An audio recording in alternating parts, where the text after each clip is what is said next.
Hey, gente, tudo bem com vocês? Comigo tá tudo bem. Queria compartilhar com vocês que eu finalmente terminei o livro de Eclesiástico, yes!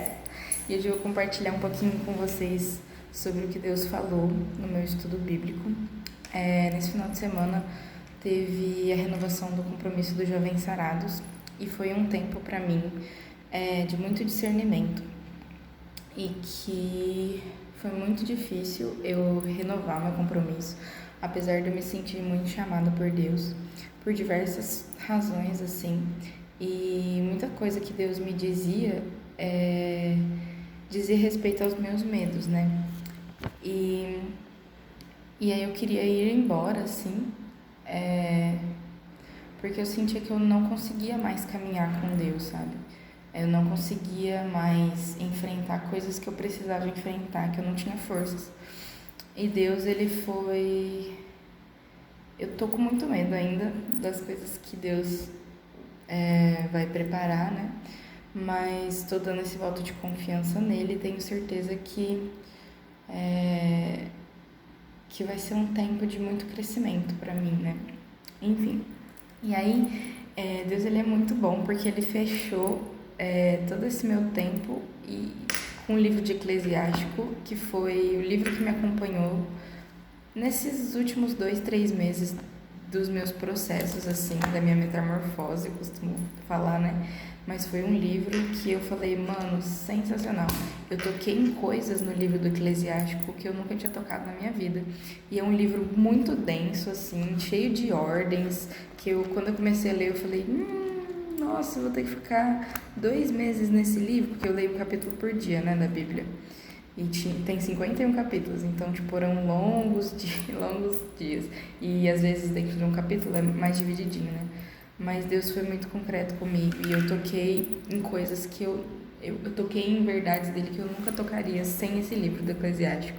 E é interessante porque, se eu não me engano, não tem esse livro na Bíblia protestante. Então eu fiquei refletindo sobre isso também. Eu queria compartilhar com vocês esse versículo do último capítulo. Ele começa assim: na minha juventude, antes de viajar, em minha oração, procurei abertamente a sabedoria, porque é um livro que vai meio que dar dicas para você ser uma pessoa sábia, né? E aí Deus, ele falava muito comigo, que eu tenho uma questão de que, tipo assim, será que vale a pena eu gastar minha juventude na igreja, gastar minha juventude dando minha vida para Deus, né? Se tem tantas coisas. Olha esse negócio, olha esse cachinho no meu cabelo. Que legal. Meu cabelo tá bem estranho hoje. Se tem tantas coisas que eu poderia estar fazendo como jovem, né? Isso era uma angústia para mim, em alguns sentidos. Porque assim, quando você toca o amor de Deus, você fica loucão, você se joga mesmo, e é uma felicidade indescritível, assim, parece que você se completa com o amor de Deus. Só que conforme você vai vivendo a sua vida, se você não ficar muito conectado com isso, se você não procurar a Deus, se você não procurar se aprofundar em Deus, estabelecer um relacionamento com Ele, né? Você vai se esquecendo de como é ser feliz em Deus. Você vai se esquecendo. E aí você vai tentando preencher com outras coisas, com outras realidades, né? E tem realidades muito legais no mundo, né? Não tô falando nada disso, assim. Tem coisas muito legais que os seres humanos fazem. Mas o que eu quero dizer é que às vezes a gente esquece como é a verdadeira felicidade. Isso não pode acontecer, né? E que tudo que a gente vive no mundo, quando a gente coloca Deus no centro, a gente vive todas as coisas do mundo. Entende o que eu tô falando? Os relacionamentos, o nosso trabalho, nossa vocação profissional. A gente vive tudo o que a gente viveria normalmente, só que de um jeito sobrenatural, assim, sabe? E aí Deus tem me mostrado isso, Ele tem me mostrado que a única diferença entre eu e as outras pessoas é a minha decisão.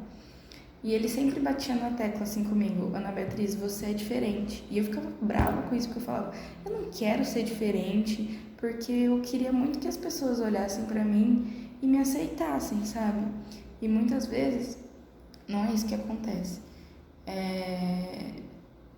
Eu tinha muito essa questão, eu tenho muito essa questão, né, de estar nos lugares, de querer estar com as pessoas, e é muito genuíno, e Deus quer muito isso.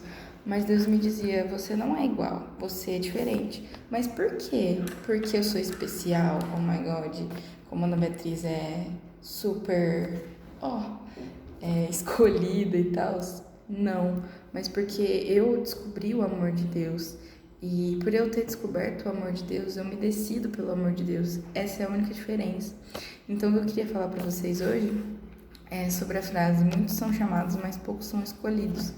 Não é que eu sou escolhida ou fulano é escolhido, mas é que nós tocamos o amor de Deus. Deus chama todos para viver uma vida de seguimento dele, né? Mas que poucos têm o peito de viver, né?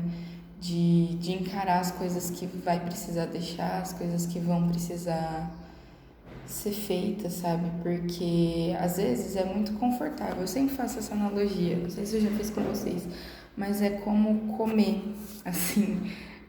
Às vezes salada não é a coisa mais gostosa do mundo, porque o seu paladar, ele é... Muitas vezes ele não tá acostumado com salada, mas aí quando você vai se acostumando com salada ou com uma comida mais saudável, seu corpo fica diferente, tudo fica diferente e você vai começando a apreciar aquilo, né? E já quando você come desregradamente, muito massa, muito doce, como eu como, eu ainda não passei pelo meu processo alimentar, eu acho que é um processo bem interior, assim, quando eu conseguir me resolver com as minhas questões psíquicas, eu acho que eu vou conseguir me resolver com as minhas outras questões, mas quando você começa a comer muito besteira, assim, você sente muito prazer comendo, muito, só que quanto mais você come, mais você quer comer e tudo fica desregulado. Então, é assim também com a vida de Deus, né? Então, não é que as outras pessoas, sei lá, que não escolheram, né? E é uma escolha também, né? Não escolheram, são ruins ou, sei lá, elas só querem viver aquilo que elas estão vivendo, né? Elas só estão confortáveis e viver em Deus, ele diz de muitas renúncias, né? E eu aprendi de um jeito muito difícil que não são renúncias repressoras, porque eu sempre como é que fala? Eu me reprimia muito em alguns aspectos e Deus não quer isso. Deus quer que você exista num relacionamento com Ele e que você viva com seus desejos, que você esteja ok com seus desejos. Mas Deus quer te ensinar e me ensinar que a gente precisa canalizar esses desejos, e canalizar não é reprimir, né? E aí eu também percebi, né? A resposta da minha oração foi que eu tenho buscado a Deus desde a minha juventude e que isso não tem que ser um motivo de conflito para mim. Eu não tenho que ficar tipo, mas eu não tenho aquela experiência ou aquela outra experiência que fulano que não tá vivendo as coisas de Deus tem, né? Na verdade, Deus, ele propicia todas as experiências do mundo para nós, sabe? Tipo, e eu provo disso. Quando eu penso assim, não quero mais esse negócio de Deus, que eu me sinto cansada, né? E eu sinto vontade de desistir, eu vou percebendo que eu posso alcançar várias coisas, porque eu sou capaz, né? Tipo, mas tudo que eu alcanço, às vezes, por mais que seja igual o que eu alcançaria com Deus, ou às vezes Deus me daria menos, o valor que tem é muito menor. Porque quando eu alcanço com Deus, o valor é muito maior, assim. Deus, ele potencializa o meu nada, sabe? Quando é pelas forças de Deus com as minhas forças, quando somos nós dois que fazemos, a coisa pra mim, ela tem muito mais valor do que só quando eu faço por mim, entende? Então Deus foi me mostrando que era por isso que eu me gastaria pelo evangelho, né? Por isso que valia a pena gastar minha juventude na igreja, gastar minha juventude sendo fiel a Deus. Porque as minhas conquistas com Ele eram muito significativas. E elas, quando eu colocava Deus no centro, né? Todas as outras coisas que eu conseguia eram só consequência do meu relacionamento com Ele. Eram só consequência. E eu não... você aprende a não ficar parada nos seus relacionamentos, porque quando você faz as coisas pelas suas próprias forças, você acaba se decepcionando, né? Tipo, com as pessoas, com coisas humanas. E com Deus você nunca se decepciona.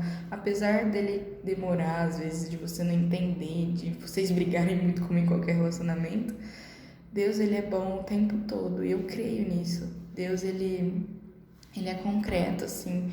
E ele vai amarrando coisas da sua história. Ele vai te explicando conforme você vive, né? Então, é muito diferente de quando você vive só o humano. Por mais que você tenha muitas conquistas, às vezes, e você se sente saciado, claro, você vive uma vida muito boa quando você é uma pessoa boa, você respeita as outras pessoas, tem valores, isso é incrível. Mas Deus, ele quer potencializar isso em você. Hoje ele te chama a um passo a mais, né?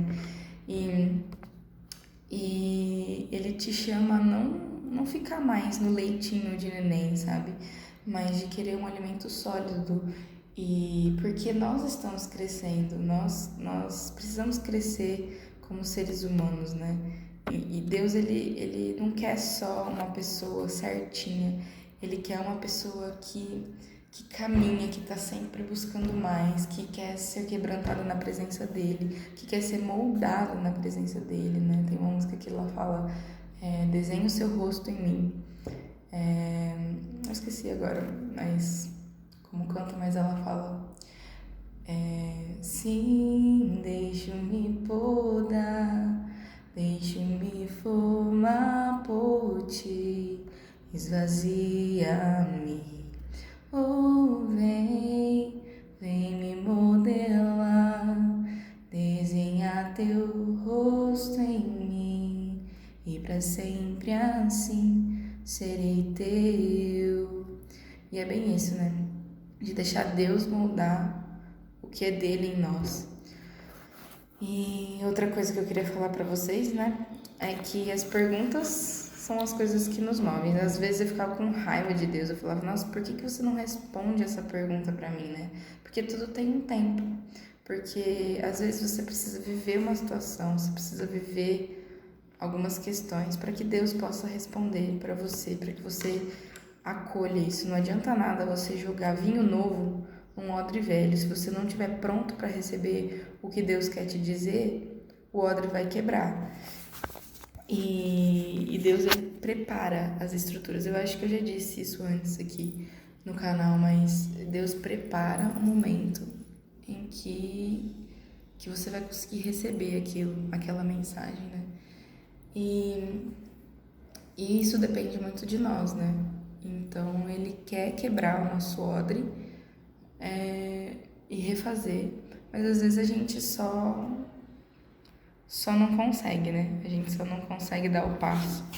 E isso é que Deus chama a nós fazermos, assim, a dar esse passo de confiança nele, de ser esses poucos que continuam, sabe? Que continuam apesar de não saber muito bem o que está acontecendo.